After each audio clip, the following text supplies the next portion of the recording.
Market corrections എന്ന സംഗതിയും market crash എന്ന സംഗതിയും രണ്ടാണ്. സ്റ്റോക്ക് മാർക്കറ്റിൻ്റെ ഒരു പ്രത്യേകത എന്ന് വെച്ചാൽ എല്ലാ കാര്യങ്ങളും എക്സ്ട്രീംസിലേക്ക് കൊണ്ടുപോകുന്നൊരു സ്വഭാവ മാർക്കറ്റിനുണ്ട്. അത് എന്താണെങ്കിലും നല്ലതാണെങ്കിലും ചീത്തയാണെങ്കിലും അത് എക്സ്ട്രീംസിലേക്ക് കൊണ്ടുപോകും. ആ എക്സ്ട്രീംസിലേക്ക് കൊണ്ടുപോകുന്ന പ്രക്രിയ മാത്രമേ ഇപ്പോഴും സംഭവിച്ചിട്ടുള്ളൂ. ഇന്ത്യൻ വിപണിയിൽ കാര്യമായിട്ടുള്ള കോറിലേഷൻ ഈ സമീപകാലത്ത് അത് ഇല്ലാണ്ടായിക്കൊണ്ടിരിക്കുകയാണ്. നമ്മുടെ ഇപ്പോൾ ബീറ്റ ഇപ്പോഴും ഐ തിങ്ക് 0.4 താഴെയാണ്. അപ്പോൾ അങ്ങനെ ഒരു സ്റ്റേജിൽ പോയിക്കൊണ്ടിരിക്കുമ്പോൾ അവിടെ ഒരു ക്രാഷ് ഉണ്ടായാലും അതിനനുസരിച്ചുള്ള ക്രാഷ് ഇവിടെ ഉണ്ടാവില്ല. നോക്കുകയാണെങ്കിൽ ഇന്ത്യൻ മാർക്കറ്റ് ഇപ്പോൾ ഒരു പുതിയ ഓൾ ടൈം ഹൈ ഒക്കെ ടച്ച് ചെയ്തിട്ടുണ്ട്. ഇൻഡെക്സ് അതിനാണ് ചോദ്യം. സ്റ്റോക്ക് മാർക്കറ്റിനകത്തുള്ള റിസ്ക് എന്തായാലും മാർക്കറ്റിനകത്തുണ്ട്. ആ റിസ്ക് എങ്ങനെ എടുക്കാമെന്നുള്ളത് മാത്രമാണ് അതിനകത്ത് വ്യത്യാസം വരുന്നത്. ആ റിസ്ക് എത്രമാത്രം നിങ്ങൾക്ക് എടുക്കാൻ പറ്റും, അതിനനുസരിച്ചിട്ടാണ് നിങ്ങൾ പോർട്ട്ഫോളിയോ ബിൽഡ് ചെയ്യണമെങ്കിൽ അതായിരിക്കും അതിൻ്റെ ഏറ്റവും നല്ല സ്ട്രാറ്റജി. നമസ്കാരം, ET ടോക്സിലേക്ക് സ്വാഗതം. വിപണിയുടെ വലിപ്പം, പ്രാധാന്യം, മറ്റു വിപണികളെ സ്വാധീനിക്കാനുള്ള കഴിവ് എന്നിവയ്ക്ക് അടിസ്ഥാനമാക്കി നോക്കിയാൽ ആഗോളതലത്തിലുള്ള മദർ മാർക്കറ്റ് എന്നറിയപ്പെടുന്ന US വിപണി തന്നെയാണ്. ഈ ഒരു വർഷത്തെ ഒരു പ്രകടനം നോക്കുകയാണെങ്കിൽ ഇന്ത്യയിലെ പ്രധാനപ്പെട്ട അടിസ്ഥാന സൂചിക നിഫ്റ്റി ആകട്ടെ ഒരു 9% നേട്ടം ഉണ്ടാക്കിയപ്പോൾ US പ്രധാനപ്പെട്ട 3 ഓഹരി സൂചികളും ഡൗ ജോൺസ് ആയാലും നാസ്ഡാക്ക് ആയാലും S&P 500 ആയാലും എല്ലാം 12% മുതൽ 22% വരെയുള്ള നേട്ടം കരസ്ഥമാക്കിയിട്ടുണ്ട്. ഈ ഒരു പശ്ചാത്തലത്തിലാണ് നമുക്കൊരു ചോദ്യം വരുന്നത്, അടുത്ത വർഷവും ഈ ഒരു നേട്ടം തുടരുമോ? ഇത് തുടരുന്നില്ലെങ്കിൽ അതിന് പ്രതിബന്ധമാകാൻ വലിയ റിസ്കുകൾ US വിപണിയിലുണ്ടോ? അങ്ങനെ US വിപണിയിൽ എന്തെങ്കിലും ഒരു മാറ്റം സംഭവിക്കുന്നുണ്ടെങ്കിൽ അത് ഇന്ത്യൻ വിപണിയെ എങ്ങനെ ബാധിക്കും? ഇന്ത്യയിലെ നിക്ഷേപർ അതിനെ എങ്ങനെ നോക്കിക്കാണണം? അവിടെ എന്തൊക്കെയാണ് നിക്ഷേപർ ശ്രദ്ധിക്കേണ്ടത്? ഇത്തരം ഘടകങ്ങളാണ് ഈ ഒരു വിശദീകരിക്കാൻ നമ്മളിപ്പോൾ എത്തിച്ചേർന്നിട്ടുള്ളത്. വസുപ്രദ ഇൻവെസ്റ്റ്മെൻറ്റ് അഡ്വൈസറി പ്രൈവറ്റ് ലിമിറ്റഡിൻ്റെ സ്ഥാപകനും 30 വർഷത്തോളമായി വിപണിയിൽ ഇടപെടുകയും കേരളത്തിലെ എണ്ണം പറഞ്ഞ ഒരു നിക്ഷേപ ഗുരുവുമായ ജയദീപ് എസ് മേനോനാണ്. നമുക്ക് അദ്ദേഹത്തെ ഷോയിലേക്ക് സ്വാഗതം ചെയ്യാം. സ്വാഗതം സാർ. നമസ്കാരം. അപ്പം ആദ്യത്തെ ചോദ്യം തന്നെ, അപ്പം ഈ ഒരു വർഷത്തെ പെർഫോമൻസ് നോക്കുകയാണെങ്കിൽ ഇന്ത്യൻ വിപണിയെക്കാട്ട് ഒരു ഔട്ട് പെർഫോമൻസ് നമുക്ക് US വിപണിയിൽ കാണാം. അപ്പം പറയുകയാണെങ്കിൽ നാസ്ഡാക്ക് 22%, ഡൗ ജോൺസ് 12%, അതുപോലെ തന്നെ S&P 500 അതുപോലും അത്രയ്ക്കും വലിയൊരു ലാർജ് കമ്പനീസിൽ ഉൾക്കൊള്ളുന്ന സൂചിക പോലും 16% നേട്ടം ഈ വർഷം ഇതുവരെ നേടിയിട്ടുണ്ട്. അപ്പോൾ ഇത്ര ഒരു ഔട്ട് പെർഫോമൻസ് ഉള്ള കാരണം എന്താണ്? ഈ ഒരു റാലി US വിപണിയെ ഏതെങ്കിലും വാല്യുവേഷൻ ബേസിൽ നീതീകരിക്കാവുന്നതിനപ്പുറത്തേക്ക് എത്തിച്ചേർത്തിട്ടുള്ളൂ? വാല്യുവേഷൻ ബേസിസിൽ ഒരു എക്സ്പാൻഷൻ ഉണ്ടായിട്ടുണ്ട്. ആ എക്സ്പാൻഷന് കാര്യമായിട്ടുള്ള സപ്പോർട്ട് കിട്ടിയിരിക്കുന്നത് അല്ലെങ്കിൽ അതിനുള്ള റീസൺ ഉണ്ടായിരിക്കുന്നത് നമുക്കെല്ലാം അറിയാവുന്ന പോലെ തന്നെ AI റിലേറ്റഡ് സ്റ്റോക്സാണ്. പ്രത്യേകിച്ച് ഈ മാഗ്നിഫിഷ്യൻ 7 സ്റ്റോക്സിലാണ് ഏറ്റവും കൂടുതൽ എക്സ്പാൻഷൻ ഉണ്ടായിരിക്കുന്നത് അവിടെ. അതിനകത്ത് ആ ഒരു എക്സ്പാൻഷൻ സ്റ്റേജാണ് ഇപ്പോഴും നടന്നുകൊണ്ടിരിക്കുന്നത്. അതുകൊണ്ട് തന്നെ ഇനിയും അവിടെ സാധ്യതകൾ ഇപ്പോഴും നിലനിൽക്കുന്നുണ്ട്. അതായത് ആ വാല്യുവേഷൻ കൂടുതലാണെങ്കിൽ പോലും അതിനനുസരിച്ചുള്ള ഗ്രോത്ത് ആ കമ്പനികളിലും ഉണ്ടായിക്കൊണ്ടിരിക്കുന്നുണ്ട്, ഇപ്പോഴും ഉണ്ടാകുന്നുണ്ട്. ഇതെവിടെയെങ്കിലും ഒരു നെക്സ്റ്റ് സ്റ്റേജിൽ ഇപ്പോൾ നമുക്ക് നോക്കുകയാണെങ്കിൽ ഇപ്പോൾ GPയുടെ പോലും അവൈലബിലിറ്റി, സപ്ലൈ കുറവാണ്, ഡിമാൻഡ് ഉണ്ട് താനും. ഇതെവിടെയെങ്കിലും കുറയും, ഈ പറഞ്ഞ സപ്ലൈ കൂടും, ഡിമാൻഡ് either കുറയോ അല്ലെങ്കിൽ ഈക്വൽ ആവുകയോ ചെയ്യും. ആ സമയത്താണ് ശരിക്കും പറഞ്ഞാൽ ഇതൊരു ലാസ്റ്റ് സ്റ്റേജിലേക്ക് എത്തി നമുക്ക് പറയാൻ പറ്റുള്ളൂ. അതുവരെ ഉള്ള അവസ്ഥയെ നമുക്കൊരിക്കലും അങ്ങനെ കഴിഞ്ഞു അല്ലെങ്കിൽ ബബിൾ ബേസ്റ്റ് ആകുമ്പോൾ പോവുകയാണെന്ന് പറയാവുന്ന സ്റ്റേജിലേക്ക് ആയെന്ന് പറയാൻ പറ്റില്ല. ഇപ്പോൾ സാറിൻ്റെ ഒരു ഭാഗത്തോട് പറഞ്ഞു നോക്കുകയാണെങ്കിൽ ഇപ്പോൾ ഒരു US മാർക്കറ്റിൻ്റെ ഒരു പ്രൈസ് ടു ഏർണിംഗ് റേഷ്യോ നോക്കുകയാണെങ്കിൽ നിൽക്കുന്നത് ഇപ്പോൾ ഒരു നോക്കുമ്പോൾ ഒരു 28 ടൈംസിലാണ്, 28 ടൈംസിലാണുള്ളത് ട്രെയിലിംഗ് 12 months എടുക്കുമ്പോൾ. ഫോർവേഡ് PE കാണിക്കുമ്പോൾ അത് 23 ഇതിലോട്ട് പോകുന്നുണ്ട്. അപ്പോൾ ഒരു ഗ്രോത്ത് ഒരു ഫോർകാസ്റ്റ് ഗ്രോത്ത് ഉള്ളത് കൊണ്ട് തന്നെ അത് ഇത് ഇപ്പോഴും ആ ഒരു എന്താ പറയുക ഒരു ക്രാഷിൻ്റെ സ്റ്റേജിലേക്ക് പോകാനുള്ളതായിട്ടില്ല. പക്ഷേ മൈക്കിൾ ബറി ഇപ്പോൾ 2008 വിഖ്യാതനായ ആ ഒരു ഷോർട്ട് സെല്ലറാണ്, ഏറ്റവും കൂടുതൽ ഗെയിൻ ഉണ്ടായെന്ന് പറയപ്പെടുന്നത് അദ്ദേഹമാണ്. അതുപോലെ നോക്കുകയാണെങ്കിൽ വാറൻ ബഫേ ഉണ്ട്, ഇത്രയധികം 352 ബില്യൺ ക്യാഷ് ഫയലിരിക്കുന്നു. അതിൽ തന്നെ റോബർട്ട് കിയോസാക്കി, റിച്ച് ഡാഡ് പൂർ ഡാഡിൻ്റെയൊക്കെ ആൾക്കാർ. പക്ഷെ അവരൊക്കെ പറയുന്നത് അവിടെ വലിയൊരു വാല്യുവേഷൻ, വാറൻ ബഫേ അങ്ങനെ പറഞ്ഞിട്ടില്ല, പക്ഷേ റോബർട്ട് കിയോസാക്കി ആയാലും മൈക്കിൾ ബറി ആയാലും അത് പറയുന്നുണ്ട് അവിടെ വാല്യുവേഷനാണ്. അദ്ദേഹം ഇപ്പം ഒരു ബ്ലോഗ് തന്നെ തുടങ്ങിയിട്ടുണ്ട്, NVIDIA ഫോക്കസ് ചെയ്ത് സർക്കുലർ ഡീലിനെയൊക്കെ ബന്ധപ്പെടുത്തി. അപ്പോൾ സാറ് അതിനെയൊക്കെ തള്ളിക്കളി വേണം.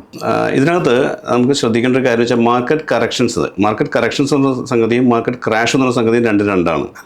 നമുക്കൊരു 10 to 15 അല്ലെങ്കിൽ 15 to 20% വരെയുള്ള കറക്ഷൻസ് അത് ഇടയ്ക്കിടയ്ക്ക് നടന്നുകൊണ്ടിരിക്കുന്നതാണ് മാർക്കറ്റിൽ. ഒരു എവറി 2 ഇയറിലോ 3 ഇയറിലൊക്കെ നടന്നുകൊണ്ടിരിക്കും. പക്ഷേ മാർക്കറ്റ് ക്രാഷ് എന്ന് പറയുന്നത് വല്ലപ്പോഴും സംഭവിക്കുന്ന കാര്യമാണ്. അത് 50 to 60% കൂടുതൽ ഇൻഡെക്സ് താഴെ പോകുന്ന ഒരു റീസൺ പീക്കിൽ നിന്ന് പോകുന്ന ഒരു മൂവിനാണ് നമുക്ക് മാർക്കറ്റ് ക്രാഷ് എന്ന് പറയുന്നത്. അപ്പോൾ അതാദ്യം നമ്മൾ രണ്ടുപേരും അതിനകത്ത് നമ്മളൊരു തീരുമാനത്തിലെത്തണം. നിങ്ങൾ ഉദ്ദേശിക്കുന്ന മാർക്കറ്റ് ക്രാഷിനെ കുറിച്ചിട്ടാണോ അതോ മാർക്കറ്റ് കറക്ഷൻസിനെ കുറിച്ചിട്ടാണോ എന്നുള്ളത്. മാർക്കറ്റ് കറക്ഷൻസ് എന്നുള്ള സംഗതി മാർക്കറ്റിലുണ്ടാവും, എല്ലാ കാലത്തും ഉണ്ടാവും. എപ്പോഴും ഈ പറഞ്ഞ പോലെ ഇക്വിറ്റി ഇൻവെസ്റ്റ്മെൻറ്റ്സ് എന്ന് പറയുന്നത് അത് സ്ട്രോങ് ഹാർട്ടിന് മാത്രമുള്ളതാണ്. അപ്പോൾ അതുകൊണ്ട് തന്നെ ഈ തരത്തിലുള്ള 15-20% മാർക്കറ്റ് ഡൗൺ മൂവിനെ നമ്മൾ, അല്ലെങ്കിൽ ഇൻഡെക്സ് ഡൗൺ മൂവിനെ നമ്മൾ ഭയപ്പെട്ടുകൊണ്ടോ അല്ലെങ്കിൽ അതിന് വേണ്ടിയിട്ടോ നമ്മൾ ഇതിനകത്ത് ഭയപ്പെടേണ്ട കാര്യമില്ല. അത് നോർമലാണ് അതിനകത്ത്. സോ അത് അപ്പുറത്തേക്കാണ് ചോദിക്കുന്നതെങ്കിൽ അങ്ങനെ ഒരു ക്രാഷിൻ്റെ സമയമായിട്ടില്ല. അപ്പം അങ്ങനെ ഉണ്ടെങ്കിൽ ഒരു അടുത്ത വർഷത്തെ US മാർക്കറ്റിൻ്റെയൊക്കെ ഒരു ഗതി എങ്ങോട്ടായിരിക്കും? US മാർക്കറ്റിനകത്ത് ഇൻഡെക്സിനകത്താണെങ്കിൽ ഇമ്മീഡിയറ്റ് ഞാനൊരു 1-2 ലെവലുകൾ ഞാൻ പറഞ്ഞിരുന്നു, നേരത്തെ പറഞ്ഞു. 48,300 ആണ് ഞാൻ കാണുന്നൊരു ഹർഡിൽ ഇപ്പോൾ. അത് ബ്രേക്ക് ചെയ്യാൻ പറ്റുന്നില്ല എന്നുണ്ടെങ്കിൽ ഒരു 20% വരെയുള്ള കറക്ഷൻ സാധ്യത അവിടെയുണ്ട്.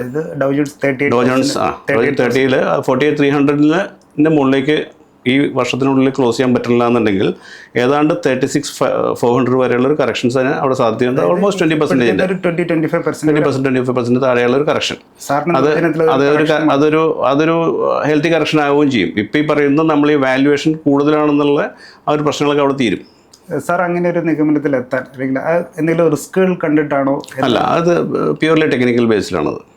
ഞാൻ ബേസിക്കലി ശരിക്കും പറഞ്ഞാൽ ഈ ടെക്നിക്കലും സെൻറ്റിമെൻ്റൽ, ഇമോഷണൽ ഇതൊക്കെ മിക്സ് ചെയ്തിട്ടാണ് എൻ്റെ സ്റ്റഡി മുഴുവൻ, ഫണ്ടമെൻ്റലിനപ്പുറത്ത്. അപ്പോൾ അത് വെച്ചിട്ട് ഞാൻ പറഞ്ഞത് ഈ 48,300 ഒരു വലിയൊരു ഹർഡിലായിരിക്കും എന്ന് പറയുന്നത്. അപ്പോൾ സാർ പറഞ്ഞു വെക്കുന്നത് വെച്ചാൽ സ്റ്റോക്സിൻ്റെ ആ ഒരു ഇപ്പോഴത്തുള്ളൊരു മുന്നേറ്റം ഒരു ബബിൾ ടെറിട്ടറിയിലോട്ട് എത്തിയിട്ടില്ല, അല്ലെങ്കിൽ ഒരു ബബിൾ ഫേസിലോട്ട് എത്തിയിട്ടില്ല. പക്ഷേ വാല്യുവേഷൻ ഇപ്പോഴത്തെ ഒരു റീസെൻറ്റ് റാലി അവർക്ക് കരസ്ഥമാക്കുന്ന റവന്യൂ, പ്രോഫിറ്റ് ജനറേഷനൊക്കെ വെച്ച് നോക്കുമ്പോൾ ഒരു വാല്യുവേഷനിൽ ഇച്ചിരി ഹയറാന്ന് പറയാം. പക്ഷേ അതൊരു ബബിൾ ടെറിട്ടറിയിലോട്ടോ അല്ലെങ്കിൽ ബബിൾ ഫേസിലോട്ട് എത്തിയിട്ടില്ല എന്നല്ല ഉദ്ദേശിക്കുന്നത്. അതെ, അതായത് സ്റ്റോക്ക് മാർക്കറ്റിൻ്റെ ഒരു പ്രത്യേകത എന്ന് വെച്ചാൽ എല്ലാ കാര്യങ്ങളും എക്സ്ട്രീംസിലേക്ക് കൊണ്ടുപോകുന്നൊരു സ്വഭാവ മാർക്കറ്റിനുണ്ട്. അത് എന്താണെങ്കിലും, നല്ലതാണെങ്കിലും ചീത്തയാണെങ്കിലും അത് എക്സ്ട്രീംസിലേക്ക് കൊണ്ടുപോകും. ആ എക്സ്ട്രീംസിലേക്ക് കൊണ്ടുപോകുന്ന പ്രക്രിയ മാത്രമേ ഇപ്പോഴും സംഭവിച്ചിട്ടുള്ളൂ. അതല്ലാതെ അതിനൊരു ബബിൾ എന്നുള്ള തരത്തിലേക്ക് വരുന്നുണ്ടെങ്കിൽ അതിൻ്റേതായ കുറേ ഇൻഗ്രീഡിയൻസ് ഇനിയും വരണം. ലൈക്ക് ഇപ്പം റീറ്റെയിലേഴ്സിനടക്കം ഒരു ഫോമോ അതിനകത്തേക്ക് വരണം. അതൊന്നും ഇപ്പോഴും ഉണ്ടായിട്ടില്ല. ഏറ്റവും വലിയൊരു ലക്ഷണമാണത്. ഈ പറഞ്ഞൊരു ബബിൾ ആണ് എന്ന് നമുക്ക് പറയണതിന് ആദ്യത്തെ ലക്ഷണം ശരിക്കും പറഞ്ഞാൽ റീറ്റെയിലേഴ്സ് ആര് വേണമെങ്കിലും അതിനകത്ത് എന്തും കയറി മേടിച്ച് അവർ മുകളിലേക്ക് തന്നെ കണ്ടുകൊണ്ടിരിക്കുന്ന ഒരു അവസ്ഥയാണ്. ആ ഒരു ഫോമോ സിറ്റുവേഷൻ ഇപ്പോഴും വന്നിട്ടില്ല. അത് ഉണ്ടാകുന്നത് വരെ അല്ലെങ്കിൽ അതിനകത്തേക്ക് വരുന്നതിന് മുമ്പിലത്തെ സ്റ്റേജാണ് ഇപ്പോൾ നമ്മൾ നടന്നുകൊണ്ടിരിക്കുന്നത്. ബബിൾ അല്ല എന്ന് ഞാൻ പറയണില്ല, ബബിൾ ആ സിനേറിയോ ഉണ്ട് അവിടെ. പക്ഷേ അതിൻ്റെ എക്സ്പാൻഷൻ സ്റ്റേജിൽ മാത്രമാണ് ഇപ്പോൾ. ആ എക്സ്പാൻഷൻ എത്രമാത്രം നമ്മൾ ഇനിയും ഇവിടെ നിന്ന് നിർത്തി മുകളിലേക്ക് വീർപ്പിച്ച് കൊണ്ടുപോകുന്നതനുസരിച്ചായിരിക്കും അത് പൊട്ടുന്നതിൻ്റെ ഇത് വരിക. അതിന് പകരം ഇടയിൽ ആവശ്യമുള്ള ഹെൽത്തി കറക്ഷൻസ് നടക്കുകയാണെങ്കിൽ, ഇപ്പോൾ ഈ ഞാൻ നേരത്തെ പറഞ്ഞ ഡോ ജോൺസിൽ അല്ലെങ്കിൽ നാസ്ഡാക്കിലും സിമിലർ അവസ്ഥയുണ്ട്. നാസ്ഡാക്കിൽ 23,525 ആണ് ഇപ്പോൾ ഇമ്മീഡിയറ്റ് ഇതിനകത്ത് ഇപ്പോൾ കാണുന്ന ഒരു ഹർഡിൽ. ആ 23,525 ബ്രേക്ക് ചെയ്യാൻ പറ്റില്ല എന്നുണ്ടെങ്കിൽ പലതവണ ഞാൻ അടുത്ത് വന്ന് നിൽക്കുന്നത് ഇപ്പോഴും വളരെ ക്ലോസ് ആണത്. 23,500 അടുത്ത് മാറ്റാൻ നിൽക്കുന്നുണ്ട്. പക്ഷേ അതിൻ്റെ മുകളിലേക്ക് ക്ലോസ് ചെയ്തിട്ടില്ല ഇതുവരെ. അങ്ങനെ ഒരു സംഭവം ഈ ക്വാർട്ടർ എൻഡ് വരെ, അതായത് ഡിസംബർ എൻഡ് വരെ അതിൻ്റെ മുകളിലേക്ക് നിൽക്കണ്ടെന്നുണ്ടെങ്കിൽ അവിടെയും ഒരു കറക്ഷൻ, ഈ പറഞ്ഞ ഒരു 18-20% കറക്ഷൻ അവിടെയും വരാൻ നിൽക്കുകയാണ്. ഏതാണ്ട് 18,000-ന് 18,600 ആണെന്ന് എൻ്റെ ഓർമ്മ. അവിടെ വരെ ആ കറക്ഷൻ തുടരും അവിടെയും. ഇത് രണ്ടും സംഭവിക്കുന്നുണ്ടെങ്കിൽ അത് ഹെൽത്തിയാണ് സത്യത്തിൽ. അത് സംഭവിക്കണില്ല. ഇവിടെ നിന്ന് പിന്നെയും മുകളിലേക്ക് എടുത്ത് വയ്ക്കുകയാണെങ്കിൽ ബബിളിൻ്റെ അടുത്ത എക്സ്പാൻഷൻ നടന്നുകൊണ്ടിരിക്കുന്നത്. ഇത് തീരണമെന്നുണ്ടെങ്കിൽ ഇതേപോലെ ഇതിനകത്തേക്ക് വരുന്ന ഗ്രോത്ത് നിൽക്കുകയും, അതായത് AI കമ്പനീസിൻ്റെ ഗ്രോത്ത് സ്ലോ ഡൗൺ ചെയ്യുകയും 1-2 ക്വാർട്ടറെങ്കിലും, ഒറ്റ ക്വാർട്ടറല്ല പറയണം, 1-2 ക്വാർട്ടറെങ്കിലും സ്ലോ ഡൗൺ ചെയ്യുകയും ഒപ്പം തന്നെ സപ്ലൈ കൂടി വരികയും ചെയ്യുകയാണെങ്കിൽ ദെൻ അതൊരു ബബിളാണ്. അതിൽ ബബിൾ പൊട്ടാൻ പോവാണ് അവിടെ. അപ്പോൾ അതിനൊരു ട്രിഗർ ഇതുവരെ ആയിട്ടില്ല. അതുപോലെ തന്നെ അത് ചിലപ്പോൾ ഒരുപക്ഷെ ഇനിയും ഒരു 12 to 18 months എങ്കിലും ഇപ്പോഴത്തെ പോക്കിൽ മുന്നോട്ട് പോകുന്നുള്ളതിനാണ് എൻ്റെ വിശ്വാസം. സാർ പറഞ്ഞാൽ ഇപ്പോഴത്തെ ആ ഒരു സപ്ലൈക്കാട്ടും മേലുള്ള ഡിമാൻഡ് ഉണ്ട്, അതുകൊണ്ട് തന്നെ മുന്നോട്ട് പോകാമെന്നുള്ള. ഇപ്പോൾ സാറ് പറഞ്ഞ പ്രകാരം ഡിസംബറിൽ ഒരു ക്വാർട്ടറിൽ അനുസരിച്ചിട്ടുള്ള ലെവൽസ് പറഞ്ഞു. അപ്പോൾ അതിനനുസരിച്ചിട്ട് ആ ഒരു ക്ലോസിംഗ് കിട്ടുന്നില്ലെങ്കിൽ അവിടെ ഒരു കറക്ഷൻ എന്ന് പറഞ്ഞു. കറക്ഷനെ ഹെൽത്തി ആയിട്ട് തന്നെയാണ് സാർ അത് വിവക്ഷിക്കുകയും വിവക്ഷിക്കുകയും. സോ ആയിട്ടും മദർ മാർക്കറ്റാണ് ഇന്ത്യയുടെ നമ്മുടെ ഒരു പാസ്റ്റ് ഹിസ്റ്ററിയൊക്കെ നോക്കുകയാണെങ്കിൽ, ഒരു ലോങ് പാസ്റ്റ് ഹിസ്റ്ററിയൊക്കെ നോക്കുകയാണെങ്കിൽ US മാർക്കറ്റിലുള്ള കോറിലേഷനൊക്കെ നമുക്ക് കാണാൻ കഴിയും. അപ്പോൾ അവിടെ ഉണ്ടാകുന്നൊരു കറക്ഷൻ ഇന്ത്യൻ വിപണിയെ എങ്ങനെയായിരിക്കും സ്വാധീനിക്കാൻ പോകും? ഇന്ത്യൻ വിപണിയിൽ കാര്യമായിട്ടുള്ളൊരു കോറിലേഷൻ ഈ സമീപകാലത്ത് അത് ഇല്ലാണ്ടായിക്കൊണ്ടിരിക്കുകയാണ്. അതായത് US മാർക്കറ്റിൻ്റെ അല്ലെങ്കിൽ ബാക്കി വേൾഡ് മാർക്കറ്റിലെ പ്രത്യേകിച്ച് യൂറോപ്പിലെ പല മാർക്കറ്റുകളായിട്ട് കമ്പയർ ചെയ്യുമ്പോൾ നമ്മൾ അതിനനുസരിച്ചിട്ട് കയറുകയോ അല്ലെങ്കിൽ നമ്മുടെ ഇപ്പോൾ ബീറ്റ ഇപ്പോഴും I think 0.4 താഴെയാണ്. അപ്പോൾ അങ്ങനെ ഒരു സ്റ്റേജിൽ പോയിക്കൊണ്ടിരിക്കുമ്പോൾ അവിടെ ഒരു ക്രാഷ് ഉണ്ടായാലും അതിനനുസരിച്ചുള്ള ക്രാഷ് ഇവിടെ ഉണ്ടാവില്ല. ആ ഒരു ബീറ്റ കോറിലേഷൻ കൊണ്ട് തന്നെ സാധനം അത്രയും അല്ലെങ്കിൽ മാക്രോ ലെവൽസിൽ ചേഞ്ചസ് ഉള്ള ആ ചേഞ്ചസിനെ നമ്മൾ കുറേ അധികം നമ്മളുടെ ഇൻറ്റേർണൽ ബിസിനസ്സുകൾ കൊണ്ട് തന്നെ നമ്മൾ കുറേ അധികം മാറ്റിക്കൊണ്ടുവന്നിട്ടുണ്ട്, അല്ലെങ്കിൽ അതിനെ കവറപ്പ് ചെയ്ത് പോന്നിട്ടുണ്ട്. പ്ലസ് ഇതിനകത്ത് നമ്മൾ എക്സ്പോർട്ടിന് ഇമ്പോർട്ടൻസ് കൊടുത്തുകൊണ്ട് തന്നെ, അല്ലെങ്കിൽ എക്സ്പോർട്ടിൻ്റെ ഒരു പ്രയോറിറ്റി ആക്കിക്കൊണ്ട് തന്നെ ഉണ്ടാകുന്ന മാറ്റങ്ങൾ, നമ്മളിപ്പോൾ ഷിപ്പിങ്ങിലാണെങ്കിലും അല്ലെങ്കിൽ ലേബർ ലോയിലൊക്കെ ആണെങ്കിലും ഒരുപാട് മാറ്റങ്ങൾ നമ്മളിപ്പോൾ ഈ റീസെൻ്റായിട്ട് നമ്മൾ കഴിഞ്ഞ 4 മാസത്തിലുള്ള ഡിഫൻസ് നമ്മളിപ്പോൾ അവിടെയൊക്കെ ആ മാനുഫാക്ചറിങ് ലെവലുകളിലെല്ലാം നമ്മൾ മാറ്റങ്ങൾ ഉൾക്കൊണ്ടും അല്ലെങ്കിൽ ഡെവലപ്പ് ചെയ്തും ഒരുപാട് ഫോർസൈറ്റോട് കൂടിയുള്ള പ്ലാനുകളും ഇംപ്ലിമെൻറ്റ് ചെയ്ത് വന്നുകൊണ്ടിരിക്കുന്നുണ്ട്. അതുകൊണ്ട് തന്നെ ഇതൊരു ലോങ് സ്റ്റോറി ആയിട്ട് തന്നെയാണ് എനിക്ക് ഇപ്പോഴും തോന്നുന്നത്. അതായത് ഈ നമ്മളുടെ അപ്പ് മൂവ് ഇപ്പം നമ്മൾ 3 ട്രില്യൺ നിന്ന് 5 ട്രില്യണിലേക്കോ 7 ട്രില്യണിലേക്കോ പോയിക്കൊണ്ടിരിക്കുന്ന അപ്പ് മൂവ് കുറേയും കൂടി ഹെൽത്തി ആയിട്ടുള്ള പോക്കാണ് പോകുന്നത്. സാർ ഉദ്ദേശിക്കുന്ന US മാർക്കറ്റ് ഡീകപ്ലിംഗ് നടന്നു എന്നാണ്? ഡീകപ്ലിംഗ് ഓൾറെഡി നടന്നിട്ടുണ്ട്. അപ്പോൾ അവിടെ എന്ത് സംഭവിച്ചാലും നമ്മുടെ മാർക്കറ്റ് നമ്മുടെ അടിസ്ഥാന ചേരുവകൾക്ക് അനുസരിച്ച് മുന്നോട്ടുള്ള പ്രോസ്പെക്ട്സ് അനുസരിച്ച് നീങ്ങുമെന്നാണ് പറഞ്ഞത്. അതെ. അപ്പം US മാർക്കറ്റിൻ്റെ പുറത്തൊരു കറക്ഷൻ വരുന്നുണ്ട്, അതിനനുസരിച്ചുള്ളൊരു എന്തെങ്കിലും രീതിയിൽ സമ്മർദ്ദം ഇവിടെ വരുന്നുണ്ടെങ്കിൽ ബൈയിങ് ഓപ്പർച്യൂണിറ്റി ആയിട്ട് എടുക്കാമെന്നാണോ? തീർച്ചയായിട്ടും അങ്ങനത്തെ ഒരു അവസരം ബൈയിങ് ഓപ്പർച്യൂണിറ്റി ആയിരിക്കും. ഞാൻ നേരത്തെ പറഞ്ഞതിനോട് കൂട്ടിച്ചേർത്ത് കൊണ്ടുപോകുമ്പോൾ നമ്മൾ റുപ്പി ഡിവാല്യൂ ചെയ്യണതടക്കം ഇങ്ങനെ വരാൻ പോകുന്ന പ്രതിസന്ധികളെ പലതിനെയും തരണം ചെയ്യാൻ വേണ്ടിയിട്ട് മനഃപൂർവ്വം ചെയ്യണം എന്നുള്ളതാണ് എൻ്റെ വിശ്വാസം. ഇത് ഒരിക്കലും ഈ പറഞ്ഞ ഗവൺമെൻറ് അറിയാണ്ടോ അല്ലെങ്കിൽ ഗവൺമെൻറ്റിൻ്റെ കഴിവുറവോ ഒന്നുമല്ല.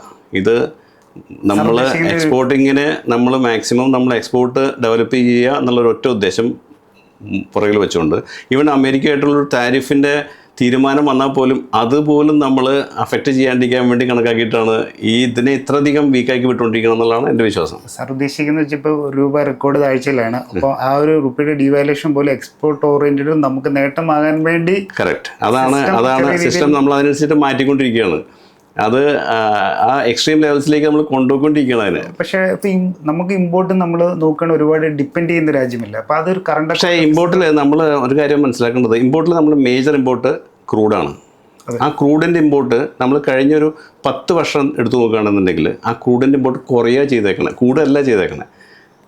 നമ്മൾ വാല്യൂ അല്ലാതെ നമ്മളതിൻ്റെ എത്ര അളവ് ഇവിടേക്ക് ക്വാണ്ടിറ്റി നമ്മൾ ഇമ്പോർട്ട് ചെയ്ത് നോക്കിയാൽ അത് കുറയാണ് ചെയ്തേക്കണേ.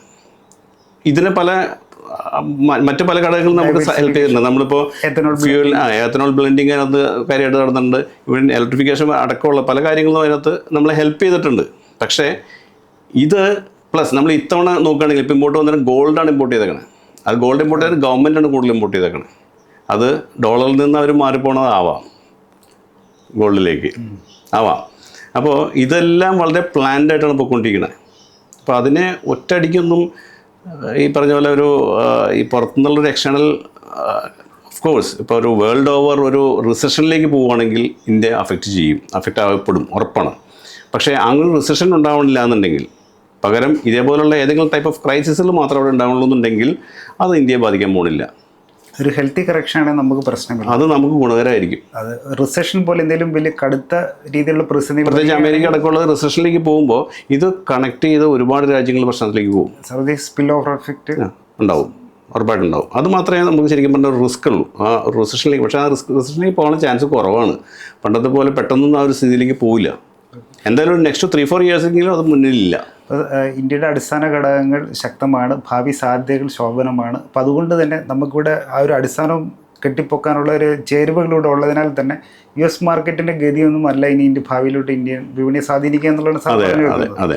ഈ ഒരു പശ്ചാത്തലത്തിൽ ചോദിക്കാനുള്ളത്, ഇപ്പം ഈ ടെക്നോളജി സ്റ്റോക്കുകൾക്ക് പുറമെയാണെങ്കിൽ നോക്കുകയാണെങ്കിൽ ഏതൊക്കെ സെക്ടറുകളായിരിക്കാം ശോഭനമായിട്ടുണ്ടാവും? സെക്ടർ ഇന്ത്യയിൽ നമ്മളിപ്പം ഈ ഒരു നെക്സ്റ്റ് 2-3 ഇയേഴ്സിലേക്കെങ്കിലും പോസിറ്റീവായിട്ട് കാണുന്ന അല്ലെങ്കിൽ അതിനൊരു സാധ്യത കാണുന്ന സെക്ടറുകൾ, അല്ലെങ്കിൽ സർവീസ് സെക്ടർ ഓഫ് കോഴ്സ് ഉണ്ട്, കൺസംഷൻ.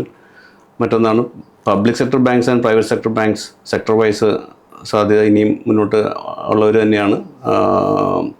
പിന്നെ IT ആൻഡ് ഫാർമ, അത് എക്സ്പോർട്ടിന് ഗുണമുണ്ടാവും എന്നുള്ള കണക്കൂട്ടി തന്നെ IT ആൻഡ് ഫാർമ ഇനിയും അതിൻ്റെ വേഴ്സ്റ്റ് ഈസ് ഓവർ. അപ്പോൾ സൂചിപ്പിക്കുള്ളൂ. പക്ഷേ ഇപ്പോൾ നോക്കുകയാണെങ്കിൽ ഇന്ത്യൻ മാർക്കറ്റ് ഇപ്പോൾ ഒരു പുതിയ ഓൾ ടൈം ഹൈ ഒക്കെ ടച്ച് ചെയ്തിട്ടുണ്ട്, ഇൻഡെക്സ്. അപ്പോൾ അത് തന്നെയാണ് ചോദ്യം. അതായത് പലരും പോർട്ട്ഫോളിയോ, സാധാരണക്കാരൻ്റെ പോർട്ട്ഫോളിയോ നോക്കുകയാണെങ്കിൽ ബ്ലീഡ് ചെയ്യുകയാണ്, നഷ്ടത്തിലാണ്. അപ്പം ഈ ഒരു മുന്നോട്ട് സാറ് പറയുന്നത് പ്രകാരം നമ്മുടെ ഒരു ഭാവി സാധ്യത ശോഭനമാണെന്ന് സാർ പറഞ്ഞു വെക്കുന്നു ഇന്ത്യയുടെ. അപ്പോൾ അങ്ങനെയുള്ള നമ്മുടെ ഒരു പോർട്ട്ഫോളിയോ ആർക്കിടെക്ചറിൻ്റെ ഒരു എന്താണ് നമ്മുടെ പ്രേക്ഷകർക്ക് അല്ലെങ്കിൽ സാധാരണ നിക്ഷേപം എടുക്കാൻ ഇതിനകത്ത് നമ്മൾ ശ്രദ്ധിക്കേണ്ട കാര്യം എന്ന് വെച്ചാൽ കഴിഞ്ഞ ഒരു വർഷം എന്ന് പറയുന്നത് നല്ലൊരു ഹെൽത്തി കറക്ഷൻ മാർക്കറ്റിൽ നടന്നു കഴിഞ്ഞു.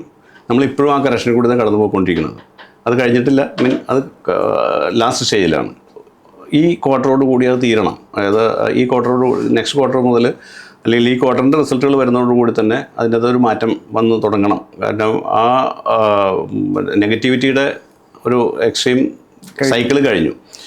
അതുകൊണ്ട് തന്നെ ഇനി നമുക്ക് പുതിയ ഒരു മൂവായിരിക്കണം നെക്സ്റ്റ് ക്വാർട്ടർ മുതൽ സ്റ്റാർട്ട് ചെയ്യേണ്ടത്.